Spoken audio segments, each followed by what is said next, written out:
Tanaman teh diperkenalkan pertama kali di Indonesia pada tahun 1686 sebagai tanaman hias.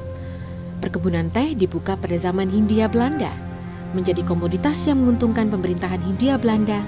Sejak saat itu, teh menjadi salah satu tanaman yang harus ditanam rakyat melalui politik tanam paksa. Hingga kini, perkebunan teh berkembang dan menyebar di tanah Indonesia. Setelah kemerdekaan, usaha perkebunan dan perdagangan teh diambil alih oleh pemerintah Republik Indonesia. Kini, perkebunan dan perdagangan teh juga dilakukan oleh pihak swasta.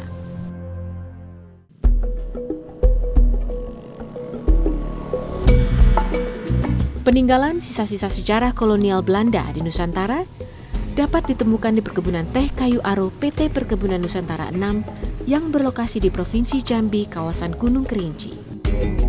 Butuh waktu perjalanan darat yang cukup lama agar dapat menyaksikan keindahan perkebunan tertua di Indonesia ini. Bila perjalanan dimulai dari Padang, Sumatera Barat, jarak tempuh sekitar 300 km atau selama kurang lebih 7 jam perjalanan.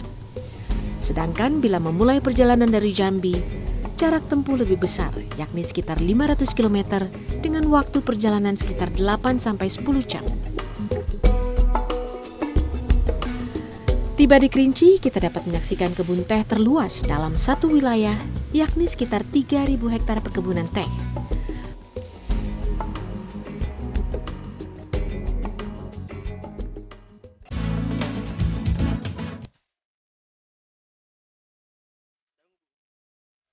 Teh yang diproduksi di sini adalah teh hitam, dengan kualitas terbaik di dunia. Bahkan konon katanya para ratu-ratu di Eropa juga mengkonsumsi teh buatan dalam negeri ini.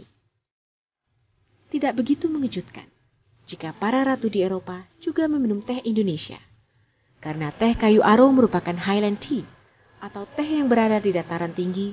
Bahkan perkebunan teh kayu aro merupakan kebun teh kedua tertinggi di dunia setelah perkebunan teh Darjeeling di India, dengan ketinggian 1.700 hingga 1.800 meter di atas permukaan laut. Keberadaan kebun teh menentukan kualitas daun tehnya, di mana semakin tinggi keberadaan kebun teh tersebut ditanam, maka kualitas yang dihasilkan semakin bagus. Hingga kini benua Eropa masih menjadi tujuan utama ekspor teh kayu aro. Kalau nilai ekspornya, kita dengan produksi 2 juta ton pada tahun 2014 kemarin, dengan kurs dolar 10.000, kita kurang lebih sekitar 20-30 miliar.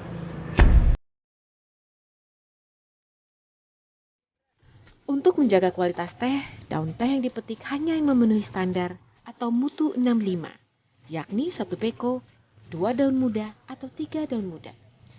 Ini dikarenakan semakin muda daun, maka semakin tinggi kandungan tiflavin, tiurobikin, polifenol, dan antioksidan.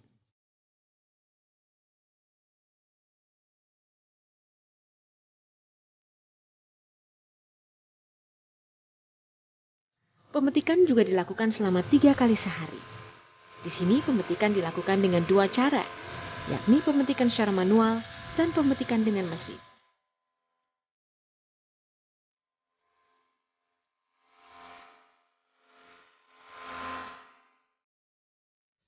Untuk 1 kilo daun teh basah, pemetik teh dibayar sekitar Rp700. Umumnya, satu orang pemetik teh dapat menghasilkan hingga 100 kg daun teh basah per harinya. Kami kan orang tua karyawan semua, Bu, sama bapaknya. Udah bisa bikin rumah, alhamdulillah bisa nyekolahkan anak. Sudah bisa beli lahan untuk petani anak, bisa beli motor untuk kerja kan. Kalau gaji kami sama preminya 2.400.000 sekian lah, Bu. Ya kalau nengok keadaan pucuk, Bu, kalau pucuknya banyak, situasi teh pendek itu bisa 70 kilo, Bu, satu hari. Ini, Bu, yang dimaksud dengan pucuk premium, yaitu peko plus 3 daun muda. Sehingga nanti yang dibutuhkan oleh pabrik sesuai dengan yang diharapkan, mutu 65.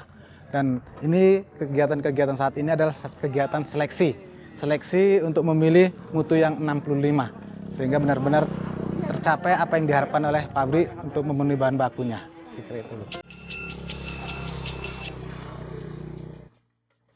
Penimbangan dilakukan 3 kali untuk menjaga kesegaran daun teh.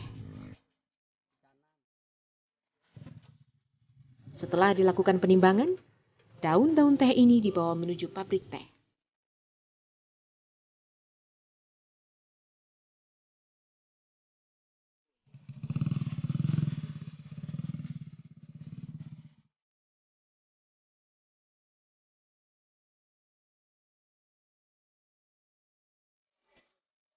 Di sini daun-daun teh tersebut dilayukan hingga mencapai kadar air 75-80%.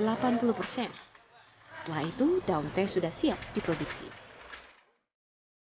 Metode yang digunakan adalah CTC atau cutting, tearing, dan curling, yakni proses potong, cabik, dan gulung.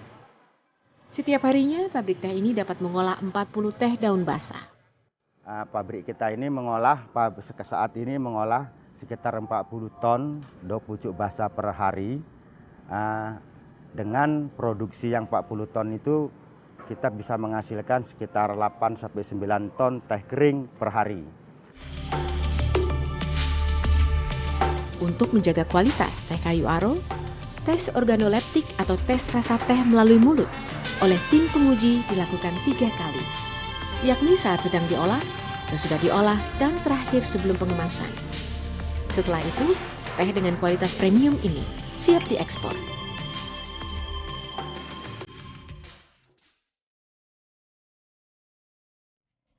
Selain PTP Nusantara 6, teh menjadi produk unggulan PTP Nusantara 8. Ada 24 perkebunan teh yang dikelola perusahaan perkebunan milik negara ini. Tak ayal jika Provinsi Jawa Barat menjadi produsen teh terbesar di Indonesia. Jawa Barat menyumbangkan 40% dari hasil produksi teh nasional, di mana tiap tahunnya Jawa Barat dapat menghasilkan sekitar 40 juta ton teh kering. Salah satu kebun teh yang dimiliki PTP Nusantara 8, yakni di sebelah selatan Ciwidey. Terdapat lautan perkebunan teh yang besar dan luas serta eksotik bagi pengendara motor yang lewat di daerah sana. Perkebunan teh tersebut terletak di Kecamatan Ranca Bali. Perkebunan teh Ranca Bali merupakan perkebunan teh yang paling besar di Jawa Barat. Luasnya mencapai lebih dari 1.500 hektar. Kebun teh di sini juga merupakan Highland Tea dengan ketinggian sekitar 1.600 dari permukaan laut. Uniknya, tanaman-tanaman teh di kebun ini juga dapat tumbuh subur, meskipun di sekitar tanah berbalut bebatuan besar hasil erupsi letusan Gunung Patuha di tahun 1600-an. Cara memetik teh di sini tidak lagi menggunakan cara konvensional, melainkan seluruh proses pemetikan sudah menggunakan mesin pemetik teh. Dengan mesin, mereka bukan pemetik, jadi operator mesin. Jadi mungkin nilai gengsinya akan naik gitu, ya. Operator mesin, kemudian dengan mesin karena kerja kita terbatas, yang mesin akan lebih bisa semua blok terpetik gitu. Karena kapasitasnya jauh lebih tinggi dibandingkan dengan mesin, dengan manual, ya.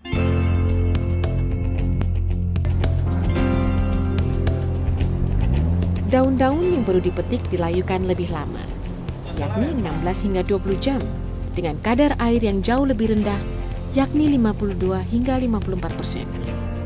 Ini dikarenakan kebun teh Ranca Bali menggunakan proses pengolahan sistem ortodoks, atau bukan dengan proses konveyerisasi di seluruh prosesnya, seperti CTC, melainkan manual semi-konveyerisasi. Setelah itu, daun-daun teh tersebut diolah dengan cara dipotong dan digulung, digiling dan digulung, dan digiling dan diayak.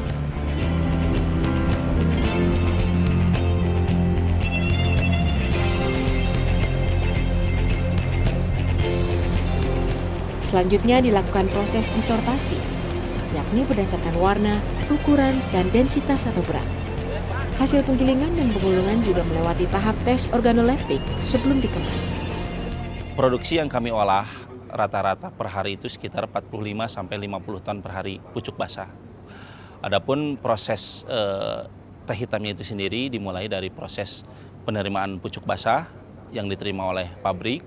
Selanjutnya proses pelayuan, di mana proses pelayuan itu sendiri adalah proses pengurangan kadar air dari pucuk teh itu sendiri. Dari 72% harus diturunkan menjadi 52 sampai 54%.